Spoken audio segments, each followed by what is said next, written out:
Hi everyone! We have another Tagalog-English translations that we can probably use in our daily life, even at work, at home, or everywhere, or especially in school. So this will help our student as well, or our learners. Everyone will be learners from these videos.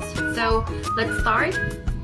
Phrases you need to know in your daily life. First, after a while means matapos ng ilang sandali. After all means pagkatapos ng lahat.